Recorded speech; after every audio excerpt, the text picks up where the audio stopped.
All right, let's just dive right into this explainer.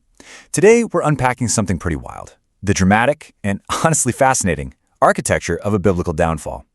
If you've ever spent time reading through these ancient texts, you probably noticed pretty quickly that the big antagonists, they don't just fade quietly into the background. They go out in these incredibly specific, highly thematic ways. So we're going to break down exactly how that happens. So what exactly is the perfect recipe for a villain's downfall? Well, whether you read these stories as literal history or as epic literature, the brutal and, let's be real, often completely bizarre demises of these figures, they actually reveal a lot about us. They show this universal human desire for poetic justice. It's that deeply satisfying narrative arc where the punishment just perfectly fits the crime. Because it's not just about the bad guy losing, right? It's all about how they lose. To unpack centuries of texts without getting bogged down, we've organized these demises into 4 major themes. First up, irony and poetic justice. Then, the inescapability of prophecy. Third, hubris and divine wrath. And finally, the mystery of Judas. This should give us a really clear roadmap of how ancient texts deliver justice. Okay, kicking things off with Section 1, irony and poetic justice, or as I like to call it, being hoisted by their own petard. We're going to look at villains who were completely undone by their own pride, their own weapons, or the exact things that made them famous to begin with. 9 feet tall. That is the estimated height of the towering Philistine champion Goliath. For 40 days, this guy absolutely terrified the Israelite army. He was decked out in bronze armor, so heavy that a regular soldier literally couldn't even lift it. But his demise? It is an absolute masterclass in irony. He gets dropped by David, right? A shepherd boy who flat out refused to wear armor, carrying nothing but a sling and 5 smooth stones. David lets loose just one single stone and it sinks right into the giant's forehead. But wait, here is the ultimate twist of poetic justice. David then walks over, takes Goliath's very own sword, and uses it to cut off his head. The ultimate warrior who terrified an entire army was undone by an unarmored kid and finished off with his own weapon. And we see this irony again with a guy named Haman. He was the super high-ranking official in the Persian court, and his hatred for a Jewish man named Mordecai ran so deep that he actually built a towering 75-foot gallows just to execute him. Talk about overkill. But his plot was completely exposed by Queen Esther, who, plot twist, was secretly Jewish herself. The king was absolutely furious and gave one single definitive order. Haman was to be put to death on the exact 75-foot structure he had just built for his enemy. The guy who built this massive instrument of execution literally became the first person to die on it. And actually, that event is still remembered today during the Jewish festival of Purim. We see this ironic twist happen again, but this time centered around a physical trait. Absalom was King David's incredibly handsome son, who actually raised a massive rebellion to try and steal his dad's throne. Now, he was famous all across Israel for this thick, heavy, gorgeous head of hair. Seriously, it was his trademark. But when his rebel army started losing, he tries to make a run for it on a mule. As he's riding under this massive oak tree, that famous hair gets caught fast in the thick branches. The mule just keeps right on running, leaving Absalom literally dangling there in midair between the sky and the ground. And while he's hanging there, completely defenseless, the commander Joab finds him and drives 3 javelins straight into his heart. So tradition tells us that the very beauty that made him famous, his pride and joy, became the exact trap that killed him. 900 iron chariots, brought down by a single tent peg. Let that sink in. Sisera was this widely feared Canaanite general who violently oppressed Israel for 20 years, using a massive, highly advanced army of iron chariots. Well, after his forces were finally routed in battle, he fled on foot. He's totally exhausted, and he thinks he's found a safe haven in the tent of a woman named Jael. She offers him some milk, covers him up with a blanket, makes him comfortable. But as soon as this mighty, terrifying general falls asleep, Jael grabs a super basic household item, a tent peg, and a hammer, and drives that peg straight through his temple and down into the dirt. A commander of hundreds of armored chariots meets his end, totally humiliated, killed in his sleep by a woman wielding camping equipment. All right, moving on to Section 2, the inescapability of prophecy, or basically why you really can't outrun fate. Let's take a look at just how eerie and utterly unbreakable these ancient divine warnings were supposed to be. Take the infamous royal couple Jezebel and Ahab. The text makes it incredibly clear.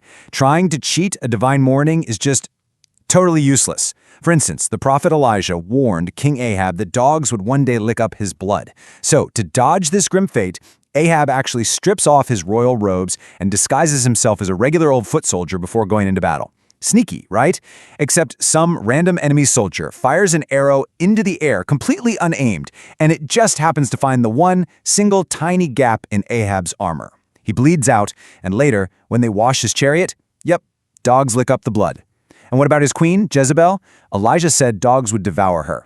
Years later, when the new king Jehu rolls into town, Jezebel's very own servants throw her out of a high tower window. By the time anyone actually goes down to bury her, the prophecy had been fulfilled to the letter.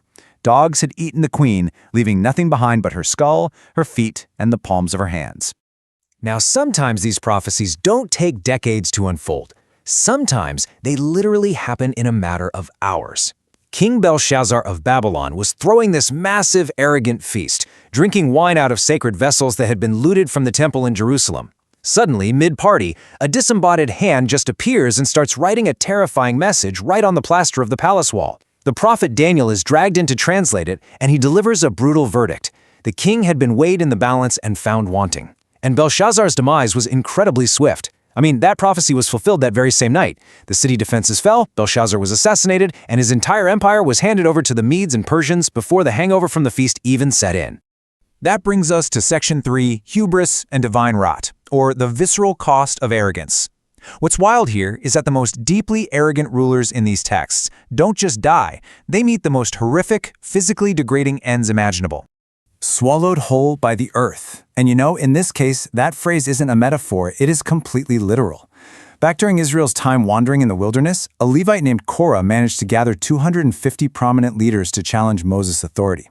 His whole argument was basically, hey, no one man should stand above the rest of us. So Moses sets up this terrifying public test. He says, look, if Korah dies a normal, everyday death, then I'm a fraud. But if the ground opens up and literally swallows him, it means Korah has defied God.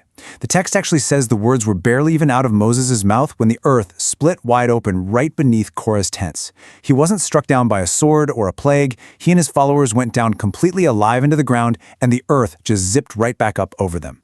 But if we're talking about the horrifying, uncontrollable physical manifestation of pure hubris, the trophy absolutely has to go to the Herods. First, you have Herod the Great, the grandfather infamous for killing the children of Bethlehem. He was this deeply paranoid ruler, and the ancient historian Josephus actually records that he died a really slow, agonizing death. We're talking ulcerated intestines and rotting flesh, so bad that worms literally bred inside his body while he was still breathing. And then look at his grandson, Herod Agrippa. The Book of Acts and Josephus both recount how Agrippa stood before a massive crowd wearing this blindingly bright silver robe. When the crowd started shouting that his voice was the voice of a god, he just soaked it in, accepted the worship, and he was struck down in that very instant, seized by sudden, violent abdominal agony, and, much like his grandfather, was eaten by worms from the inside out. These incredibly arrogant kings who honestly thought they were untouchable were agonizingly consumed from within. Moving into Section 4, the mystery of Judas' diverging paths of betrayal. This one introduces a truly fascinating historical and literary anomaly regarding the Bible's most infamous traitor, Judas Iscariot. So rather than giving us a single, neatly unified narrative, Scripture does something really unusual here. It leaves the death of Judas recorded in two completely different ways. On one hand, the Gospel of Matthew says Judas was seized with crushing remorse, threw the 30 pieces of silver back at the priests, and then went off and hanged himself. It's a story fundamentally driven by internal, unbearable guilt. But then, if you flip over to the book of Acts, it describes this incredibly gruesome physical accident. It says Judas used the betrayal money to buy a field, fell headlong, and his body burst open upon the ground, in a place they later named the Field of Blood. This really stark divergence has left centuries of readers, and scholars for that matter, fiercely debating how to reconcile the quiet, psychological tragedy of a suicide with the visceral public horror of a bursting body. And that brings us to Section 5, our grand finale, PR to the very end. To wrap up this explainer, we just have to look at one final, honestly darkly comedic, downfall. Draw your sword and finish me, so that it can never be said that a woman killed me. This incredibly desperate final quote belongs to a guy named Abimelech. Now, this man had ruthlessly murdered 70 of his own brothers just to seize power in Israel. Fast forward a bit, and he's fighting a battle at a strong tower, moving in close to burn down the front door. Suddenly, a woman up on the roof drops an upper millstone straight down onto his head, completely crushing his skull. He is mortally wounded. And what is his absolute last thought on earth? I'll tell you what it's not. It's not about his soul, it's not about his many victims, and it's not about his kingdom. He urgently calls his armor-bearer over and begs him to draw his sword and run him through, purely to protect his public image. After a lifetime of brutal violence, Abimelech spent his literal dying breath desperately trying to do damage control on his PR.